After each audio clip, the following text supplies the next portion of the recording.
আজকে তোমাদের সাথে শেয়ার করব পেঁপে আর ডিম দিয়ে নতুন একটা রেসিপি। এমন একটা রেসিপি যদি দুপুরে ধোয়া ওঠা ভাতের সাথে থাকে তোমরা কিন্তু মাছ মাংস খাওয়া ভুলেই যাবে। ব্যাক টু মাই চ্যানেল রূপা মালাকার ব্লগের তরফ থেকে তোমাদের অনেক অনেক ভালোবাসা, শুভ কামনা। যে যেখান থেকে ভিডিওটা দেখছো সবাইকে অসংখ্য ধন্যবাদ। আর যারা আমার ভিডিওটা কন্টিনিউ করেছো প্লিজ লাইক দিয়ে ভিডিও শেষ অবধি থাকার অনুরোধ রাখলাম। এখানে একটা পেঁপে, এই পেঁপেটা কিন্তু পুরোটা আমার লাগবে না, নিলাম একটা আলু আর এখানে নিলাম দুটো ডিম, আর তার সাথে দিলাম পেঁয়াজ আর টমেটো। ঘরে থাকা সামান্য উপকরণ দিয়ে আজকের এই রেসিপিটা আমি তোমাদের সাথে শেয়ার করব। যারা নতুন বন্ধুরা ভিডিওটা দেখা শুরু করেছো প্লিজ একটা সাবস্ক্রাইব করে আমার পাশে থেকো, আমি অবশ্যই তোমাদের পাশে আছি। এখানে এই অর্ধেক পেঁপে দিয়ে কিন্তু আমি রেসিপিটা বানাবো। এখন দেখো অফ ক্যামেরায় কিন্তু খুব ভালোভাবে পেঁপে আলুটাকে আমি কেটে নিয়েছি। এখন আমি একটা পাত্রে খুব ভালোভাবে পেঁপেটাকে ধুয়ে নেব। তবে অফ ক্যামেরায় কিন্তু আমি 3 থেকে 4 বার পেঁপেটা ধুয়ে নিয়েছি। পেঁপেটা একটা কষ থাকে, তা পেঁপেটা কিন্তু খুব ভালো মতো করে ধুয়ে নিতে হবে। আমি যতটা পারি চেষ্টা করি ভিডিওটা যেন ছোটো মতন শেয়ার করতে পারি, যাতে তোমাদের দেখতে অনেকটা সুবিধা হয় আর তোমরা যেন স্কিপ না করো। দেখো পেঁপেটা ধুয়ে আমি একটা প্লেটের মধ্যে তুলে নিচ্ছি। আর সেমভাবে আলুটাও কিন্তু আমি খুব ভালো মতো করে অফ ক্যামেরায় ধুয়ে নিয়েছি। এখন আলুটাও কিন্তু পেঁপের এক পাশে আমি রেখে দিচ্ছি। এখন চলো, পেঁপে আলু কিন্তু খুব ভালো মতো কিন্তু আমার ধোয়া হয়ে গেছে। এখানে অফ ক্যামেরায় আমি একটা মশলা করে নিয়েছি, আদা বাটা, রসুন বাটা, লঙ্কা বাটা, পেঁয়াজ বাটা, আর এর মধ্যে কিছু শুকনো মশলা আমি একটু লিকুইড বানিয়ে নেব জলের সাহায্যে। এখানে জিরে, ধনে, লঙ্কার গুঁড়ো, নুন, হলুদ দিয়ে একটু মিশ্রণ করে নিচ্ছি। তারপরে সামান্য জল দিয়ে খুব ভালো মতো করে এটা আমি মিশিয়ে নেব। এভাবে মশলা কিন্তু আমরা যদি আলাদাভাবে মিশিয়ে নিই তবে কিন্তু তরকারির টেস্টটা কিন্তু অনেকটাই আলাদা আসে। এখন দেখো খুব ভালোভাবে চামচের সাহায্যে সব মশলা আমি একসাথে মিশ্রণ করে নিচ্ছি। এখন কিন্তু আমার এখানে সমস্ত উপকরণ রেডি হয়ে গেছে। চলো এখন মূল রেসিপিতে ফিরে যাওয়া যাক। এখন একটা কড়াই বসিয়ে দিয়েছি, কড়াইয়ের মধ্যে দিয়ে দিলাম সর্ষের তেল। সর্ষের তেল দিয়ে এখন আমি কেটে রাখা পেঁপেগুলো খুব ভালো মতো করে ভেজে নেব। তবে পেঁপেটা অনেকে তোমরা জলে সেদ্ধ করে নাও, তা আমার তো মনে হয় সেদ্ধর থেকে তেলে ভেজে রান্না করলে টেস্টটা যেন দ্বিগুণ আসে। আর পেঁপে সেদ্ধ করলে কিন্তু আমার কাছে ভালো লাগে না। এখন হলুদ আর নুন দিয়ে পেঁপেটাকে আমি একটা ঢাকনার সাহায্যে ঢাকা দিয়ে খুব ভালোভাবে কিন্তু ভেজে নেব। এখন কিছুক্ষণ পর ফিরে এলাম, পেঁপেটা কিন্তু আমার দেখো এক পাশ খুব সুন্দর মতো ভাজা হয়ে গেছে।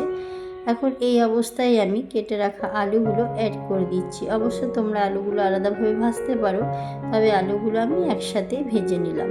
এখন আলু আর পেঁপেকে খুব ভালো মতো কিন্তু আমি ভেজে নেব।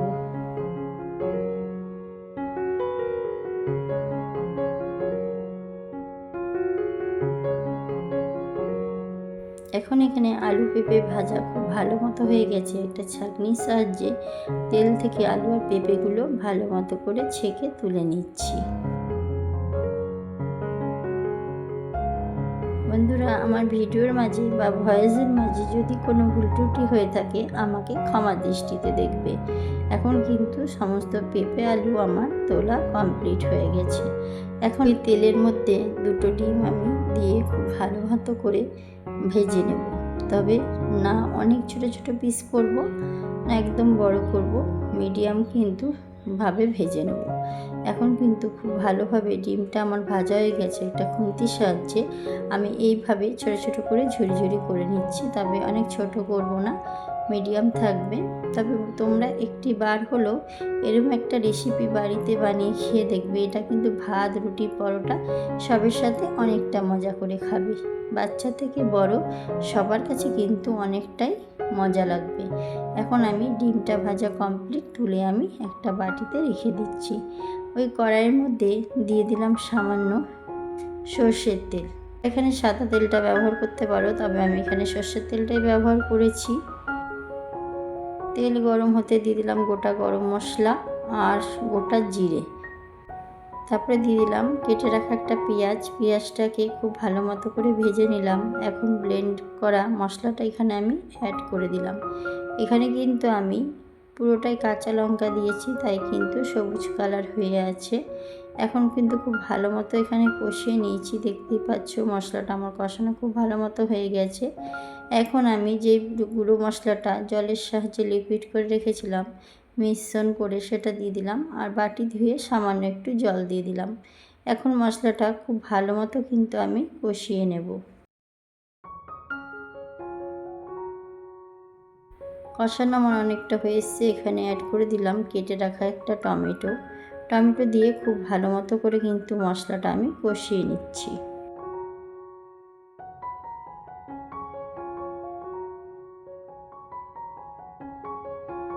মশলাটাও কষানোর সময় একটু ঢাকনা দিয়ে ঢেকে কষাবে। দেখবে যে কোনো তরকারি খেতে কিন্তু স্বাদ অনেকটা বাড়িয়ে দেয়। এখন এখানে মশলাটা আমার খুব ভালো মতো কষানো হয়ে গেছে। ঢাকনা সরিয়ে আরেকবার আমি খুব ভালো মতো করে একটা খুন্তির সাহায্যে কষিয়ে নিচ্ছি। আর টমেটোটাও কিন্তু আমার খুব ভালো মতো এখানে সেদ্ধ হয়ে গেছে।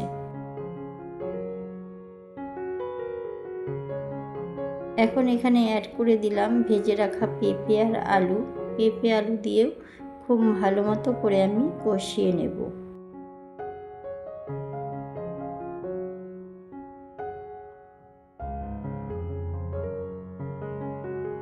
একটা ঢাকনার সাহায্যে কিছুক্ষণের জন্য ঢাকা দিয়ে রেখেছিলাম। এখন ফিরে এলাম। দেখো পেঁপে আলুটা কিন্তু খুব ভালো মতো কষানো হচ্ছে, এমনকি পেঁপে আলুটাও কিন্তু অনেকটা সেদ্ধ হয়ে গেছে। এইভাবে কষিয়ে ঢাকা দিয়ে রান্না করলে কিন্তু অনেকটা সেদ্ধ তাড়াতাড়ি হয়ে যায়, আর খেতেও কিন্তু অনেকটা টেস্টি হয়। এখন দিয়ে দিলাম ভেজে রাখা ডিমগুলো দিয়েও আমি খুব ভালো মতো কষিয়ে নেব।